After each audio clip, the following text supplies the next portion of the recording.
नमस्कार, मेरा नाम राजेश कुमार है और मैं इस बेसिक शिक्षा विभाग में पिछले 4 वर्षों से सेवारत हूँ। हमारा डिस्ट्रिक्ट श्रावस्ती है, जो मुख्यालय से तकरीबन 200 किलोमीटर की दूरी पर है और पास में बगल का राज्य नेपाल स्थित है। नेपाल से होकर आने वाली राप्ती नदी हमारे जिले से बहकर आगे अन्य जिलों में जाती है। इसके तलहटी क्षेत्रों में, नदी के तलहटी क्षेत्रों में फसलें इतनी खूबसूरत उगती हैं, इतनी लहराती खेती है कि आप उसको देखकर प्रसन्न हो सकते हैं। हमारा जिला पूरा तरीके से प्राकृतिक सौंदर्य से भरा पड़ा है। हमारे जिले की यह भी विशेषता है कि महात्मा बुद्ध ने यहाँ पे बहुत वर्षों तक उपदेश दिया और महावीर प्रसाद ने भी यहाँ पे उपदेश दिया। पिछले 4 वर्षों से मैं इस ग्रामीण क्षेत्र में स्थित विद्यालय प्राथमिक विद्यालय दिन्नामगढ़ में बच्चों के साथ सीखने और सिखाने का काम कर रहा हूँ। यहाँ के सामाजिक स्तर में आर्थिक रूप से बहुत असमानता है, सामाजिक रूप से बड़ी असमानता है और अगर देखा जाए शैक्षिक स्तर पे भी तो ये काफ़ी पिछड़ा हुआ है और इसी पिछड़ेपन के कारण हमारा डिस्ट्रिक्ट श्रावस्ती पूरे उत्तर प्रदेश में, यहाँ तक कि भारत में पिछड़ा जिला है। अब पिछड़े जिले में हम शिक्षकों की ये जिम्मेदारियां बढ़ जाती हैं कि इस पिछड़ेपन को दूर कैसे किया जाए और इसी पिछड़ेपन को दूर करने के लिए पिछले 5-6 सालों से मैं अनवरत परिश्रम कर रहा हूँ।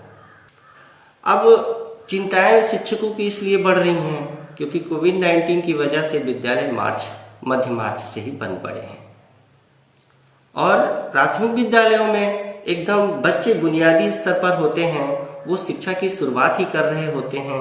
तो ऐसी स्थिति में सरकार ने अभी इस माह दिसंबर तक प्राथमिक विद्यालय को बंद रखा है, नहीं खोला है बच्चों के लिए, और बच्चों के लिए शिक्षण कार्य का माध्यम ऑनलाइन ही रखा है। अब ऑनलाइन शिक्षण व्यवस्था के लिए स्कूली शिक्षा महानिदेशक कार्यालय से बहुत सारे कंटेंट हम लोगों के मोबाइल व्हाट्सएप पे भेजे जाते हैं और हम उस कंटेंट को बच्चों तक पहुंचाते हैं और कोशिश करते हैं कि बच्चे उसका सर्वाधिक लाभ लें। इस ई पाठशाला कार्यक्रम में बच्चों को शिक्षण कार्य प्रभावित ना हो, इसलिए बहुत सारे कार्यक्रम टेलीविज़न के द्वारा दूरदर्शन चैनलों पर प्रसारित हो रहे हैं। समाचार पत्रों में भी इसके बारे में बताया जा रहा है, रेडियो चैनलों पे भी शिक्षण कार्य का कार्यक्रम चल रहा है। इसके अलावा अभी वर्तमान समय में हमारे राज्य में, हमारे प्रदेश में कार्य कर रही संस्था श्री अरविंदो सोसाइटी भी इस कंटेंट को हम तक पहुंचाती है और बच्चों के अधिगम स्तर को बढ़ाने का प्रयास कर रही है। प्रदेश में चल रहे कार्यक्रम अरविंदो सोसाइटी के जोनल कोऑर्डिनेटर श्री अरविंद कुमार श्रीवास्तव जी, जो हमारे डिस्ट्रिक्ट को भी बहुत अच्छे से प्रेजेंट कर रहे हैं, उन्होंने हम शिक्षकों को एक प्लेटफॉर्म दिया, एक ग्रुप बनाया और वहाँ पर शिक्षकों को जोड़ा और हर सप्ताह गूगल मीट पर एक वेबिनार का आयोजन किया। पिछले 1.5 महीने से हर हफ्ता वेबिनार हो रहा है और उस वेबिनार के द्वारा श्री विवेक सर द्वारा बच्चों तक बेहतरीन से बेहतरीन कंटेंट कैसे पहुँचे, वहाँ कौन कौन से ऐसे माध्यम हैं जिनके द्वारा हम विद्यालय से बच्चों के बीच में पहुँच सकें, व्हाट्सएप के द्वारा, पेरेंटिंग गाइडलाइन के द्वारा, ये सारी विधियों पे उन्होंने बहुत ज़्यादा प्रकाश दिया। गूगल मीट एक ऐसे उपकरण है जो हम बच्चों से सीधे घर बैठे या स्कूल बैठे आए बच्चों से संपर्क कर सकते हैं, उनसे मिल सकते हैं और उनको टिप्स दे सकते हैं, उनका शंका समाधान निस्तारण कर सकते हैं और उनको एक अच्छा मार्गदर्शन कर सकते हैं। मतलब ये है कि विवेक श्रीवास्तव सर द्वारा ये बताया गया कि वो कौन से बेहतर तरीके हैं जिनके माध्यम से हम बच्चों से जुड़ सकते हैं और उनके लर्निंग आउटकम्स को, उनके अधिगम स्तर को गिरने न दिया जाए, बल्कि उनके गिरते हुए लर्निंग स्तर को बहुत अच्छा बनाए रखा जाए, जो भविष्य के लिए बहुत जरूरी है।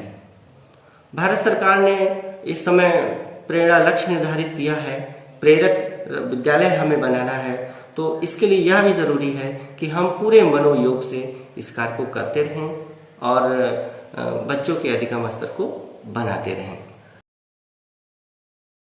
वैसे तो अरबिंदो सोसाइटी का जो कार्यक्रम है वो पहले शून्य निवेश नवाचार जैसे अन्य दूसरे कार्यक्रमों में हमें प्रतिभाग करने का मौका मिला है, लेसन पार्ट बनाने का तरीका सीखा है और बच्चों को कैसे बेहतर तरीके से पढ़ाया जाए। बच्चे पढ़ना तभी अच्छा सीख पाते हैं जब वो एक आनंददायक माहौल में अपने आप को पाते हैं और पढ़ाई को एक बोझ की तरीके से नहीं बल्कि एंजॉय की तरीके से देखते हैं। अब इससे ये सिद्ध होता है कि हमें बच्चों को पढ़ाना नहीं है बल्कि बच्चों को ऐसे पढ़ाना है जिसमें एंजॉय हो, वो मस्ती करें, क्योंकि पढ़ना तो बोझिल काम है। जब वो एंजॉय करेंगे, मस्ती करेंगे तो उनके लर्निंग स्तर में बढ़ोतरी होगी। और ये सब तरीके हमने अपने प्रशिक्षण काल में भी सीखे हैं। जो अरबिंदो सोसाइटी उसको थोड़ा सा और अच्छा बेहतर तरीके से दूसरे राज्यों के, दूसरे प्रदेशों के, दूसरे जिलों के शिक्षकों से वो विधियां, वो तरीके जिससे शिक्षण का अच्छा होता है, वो चीज़ें वहाँ से ला करके हम शिक्षकों को उपलब्ध कराते हैं। मतलब अरबिंदो सोसाइटी के द्वारा एक ऐसा मंच है जहाँ पर शिक्षकों के द्वारा बहुत सारे इनोवेटिव आइडियाज़ लिए जाते हैं और हम शिक्षकों को दिए जाते हैं। और हम शिक्षक इस आइडियाज़ को जब हम अपने क्लासरूम में और यहाँ कोविड-19 के समय में ऑनलाइन भी प्रयोग करते हैं तो इसका अच्छा रिजल्ट पाते हैं। और इसके लिए मैं अरबिंदो सोसाइटी और उनके coordinator, zonal coordinator Shri Aurobindo society को धन्यवाद देता हूँ। साथ ही कोशिश करता हूँ, यह प्रयास कहना चाहूँगा, आपसे निवेदन करना चाहूँगा कि इस कोविड-19 के दरमियान आप अपना ख्याल रखें, बच्चों का ख्याल रखें और समाज का ख्याल रखें।